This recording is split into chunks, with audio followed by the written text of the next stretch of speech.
Bonjour à tous, Monsieur Hamza, votre professeur de chimie. Bienvenue à cette vidéo capsule examen sur la quantité de matière, concentration molaire et massique. Et donc, on va toujours continuer sur des exercices d'application. Avant de commencer, souriez parce que tout ça va bien se passer. Donc, aujourd'hui, on va attaquer l'exercice numéro 6 qui est divisé en deux parties, 6A et 6B. Les exercices 6A et 6B concernent des ampoules de 2 ml de magnésium oligosol. Donc on s'en fout, c'est quoi le magnésium oligosol?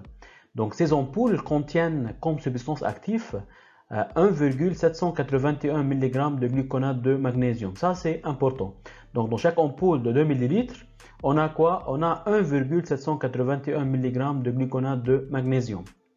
Donc il nous donne quoi? Il nous donne la masse molaire de gluconate de magnésium qui est égale à 414,6 g/-1 et il nous donne encore la masse molaire du l'ion magnésium qui est égale à 24,3 g/-1. Donc il nous demande quoi? Parmi les propositions suivantes concernant la quantité de magnésium dans une ampoule, lesquelles sont exactes. Donc dans l'item A et B, il nous demande la quantité massique, c'est-à-dire la masse de l'ion magnésium. Dans l'item C et dans l'item D, il nous demande le nombre de moles d'ion magnésium, la quantité molaire, c'est-à-dire le nombre de moles. Donc ce qu'on va faire, on va chercher le nombre de moles, on déduit la masse et après on voit si les items sont vrais ou bien faux. Donc, qu'est-ce qu'il faut savoir? Donc comme on vient de dire, les ampoules représentent un volume de 2 ml et contiennent 1,781 mg de MgC12H22O14. Donc ça, c'est l'énoncé. Mais ce qu'il est important à savoir, c'est que si on met le MgC12H22O14 dans l'eau, il va se décomposer totalement pour donner l'ion Mg2+, plus 2 fois le C6H11O7-. Donc maintenant, d'après le rapport stoichiométrique, je peux dire que le nombre de moles de l'ion magnésium est égal au nombre de moles de gluconate de magnésium. Et donc, si on calcule le nombre de moles de gluconate de magnésium, on peut déduire le nombre de moles de Mg2+. Et donc, par définition, c'est quoi le nombre de moles de gluconate de magnésium? C'est petit m sur grand M, c'est-à-dire petit m sur masse molaire. Petit m, donc, elle est égale à 1,781 mg. N'oubliez pas, ici, l'unité, c'est en mg, donc il faut faire la conversion en grammes. Et donc, on obtient 1,781 fois 10 à la puissance moins 3 grammes, divisé donc la masse molaire qui est égale à 414,6 et donc on obtient 4,3 fois 10 à la puissance moins 6 mol. Donc jusqu'à maintenant on a calculé le nombre de moles de MgC12H22O14. Mais comme on a dit, donc d'après les rapports stoichiométriques, on a le droit de dire que ce nombre de moles est égal au nombre de moles de Mg2+. Et donc, on a calculé le nombre de moles de Mg2+. Maintenant, il faut faire quoi? Il faut déduire la masse de Mg2+. Donc, masse de Mg2+, elle est égale au nombre de moles de Mg2+, fois la masse molaire de Mg2+. Le nombre de moles, on vient de la calculer. Donc, elle est égale à 4,3 fois 10 à la puissance moins 6, fois la masse molaire, donc qui est égale à 24,3. On obtient 0,1045 mg. Et donc, maintenant, on peut répondre aux items. Donc, l'item A est faux, l'item B est vrai. L'item B est vrai parce qu'on a obtenu une masse qui est entre 0,104 et 0,105 g. L'item C est vrai. Pourquoi? Parce que la quantité de matière ou bien le nombre de moles de Mg2+, il est égal à 4,3 fois 10 à la puissance moins 6. Donc, il est compris entre 4,1 et 4,4 fois 10 à la puissance moins 6. L'item D est faux. Et donc, le bilan de réponse c'est B et C. Donc on n'a pas encore terminé parce qu'il reste la partie 6B de l'exercice. Donc dans l'exercice 6B, il nous demande quoi? Parmi les propositions suivantes concernant la concentration de cette solution, laquelle et lesquelles sont exactes.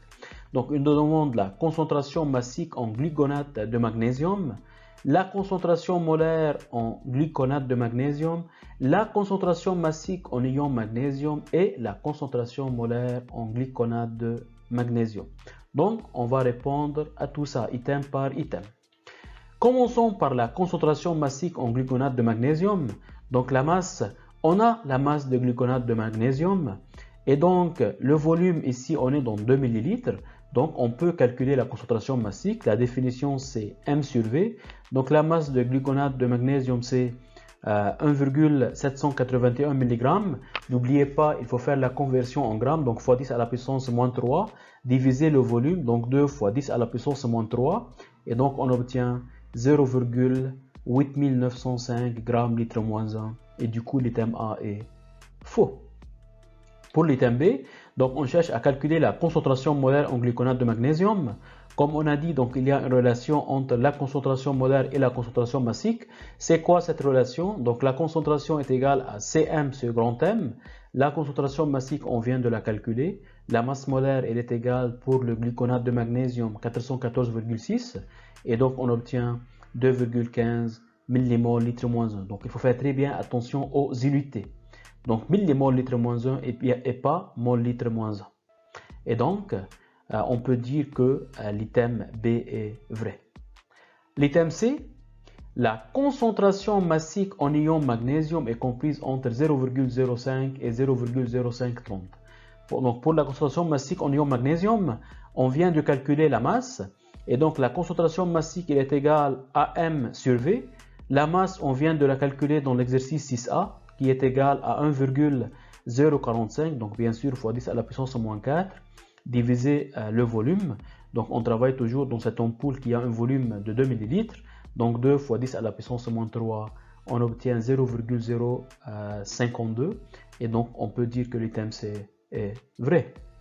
Donc maintenant, les concentrations molaires en gluconate de magnésium et ion magnésium ont des valeurs différentes.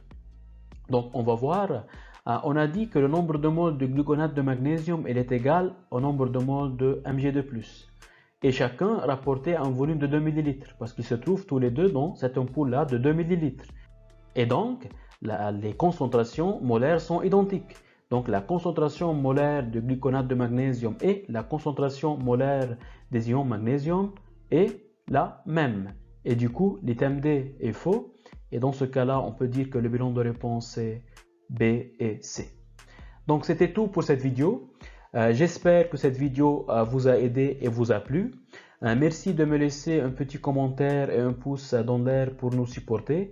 Et n'oubliez pas de vous abonner à votre chaîne YouTube Coursup donnée par votre professeur Hamza pour ne pas louper les vidéos prochaines. Et surtout, croyez en vous parce que je crois en vous. On lâche rien, on croise les doigts. Ciao, à la prochaine.